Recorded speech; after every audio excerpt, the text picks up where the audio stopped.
Hey everybody, Samantha here. Today's video is going to be about leopard geckos. Leopard geckos are probably one of the best beginner reptiles that you could possibly keep. I'm also going to be giving out some updates about my little baby emperor scorpion. He's doing very well. And also I wanted to show you guys too, I just got my tattoo colored in. I absolutely love it.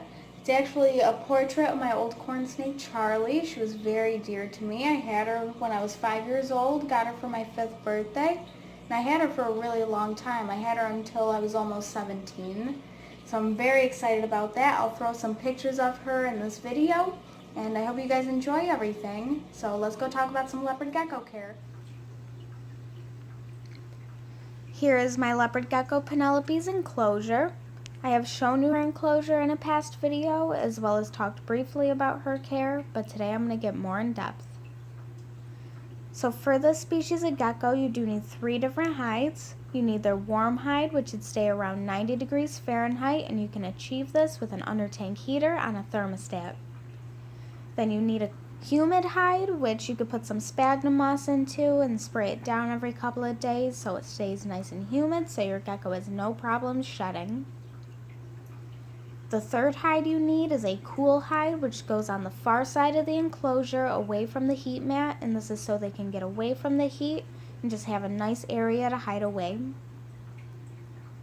So for this species, you can make your setup as simple or as complex as you like. It all depends on personal preference.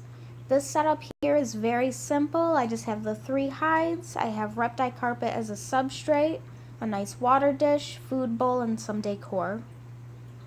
I chose the reptile carpet because it does minimize the risks of impaction, but if you do have proper husbandry, that should not be an issue as long as you're not using a very bad substrate such as calcium sand. But I also like the reptile carpet because it's very easy to clean, and I do have multiple of them so I can switch it out whenever I need to. So you always need a water dish with a leopard gecko. And they do drink quite a bit. As you see, she's going over to her water dish currently, and I do change that water out every day and deep clean her water bowl about once every week or 2.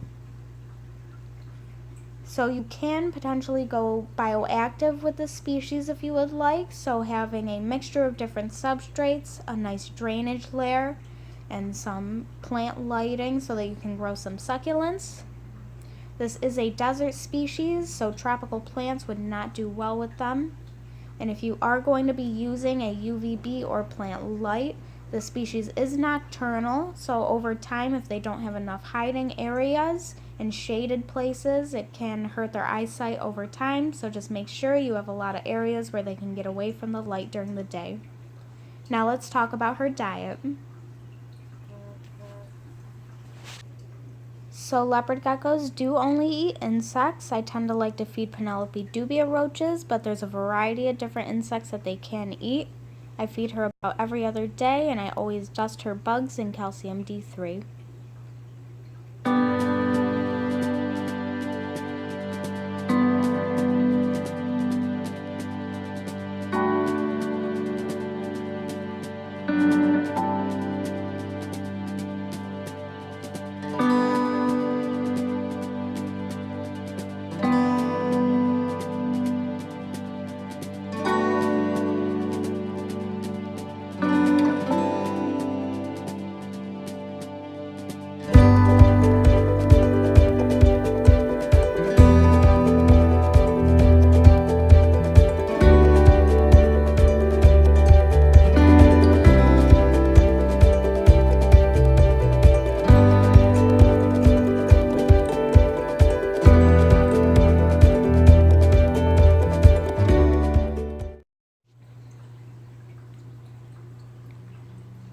Here we have my baby emperor scorpion.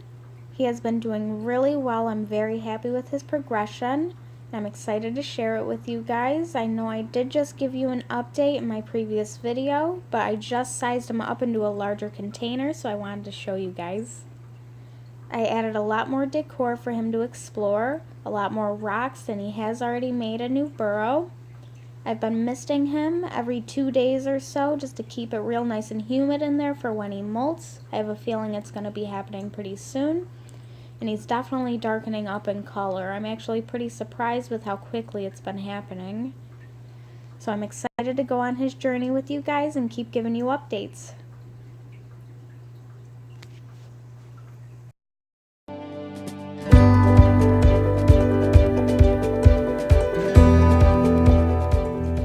I'm very excited to share that I almost have everything that I need for this project that's coming up. This will be the substrate that I'm using, and I have everything that I need for my drainage layer. I just need a couple more items and I should be ready to start. I have to get some more silicone, I need foam and cocoa fiber, and then I should be all set. I'm going to be taking you guys along all the steps to create an enclosure like this, so this is going to be a really fun video that's coming up.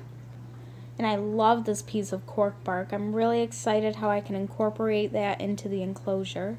I will be getting some more cork bark as well, so stay tuned for this project, and I'm very excited. In the next 2 to 3 weeks, I would say, I should be starting. Oh, and there's Penelope over there. Alright everybody, that's everything for today's video. I hope you all enjoyed everything and learned a bit about leopard geckos. They're a fantastic beginner reptile. If you know anybody that wants to get into reptiles but doesn't know where to start, leopard geckos would be the perfect place to start. They're so easy to care for. And I hope you guys are just as excited as I am about this project that's going to be coming up soon. I almost have all of my supplies, and I am just dying to tell you guys what's going to be going on. So stay tuned for that. It's going to be coming out very shortly, and I hope you guys enjoyed everything. Alright, have a beautiful day. Bye!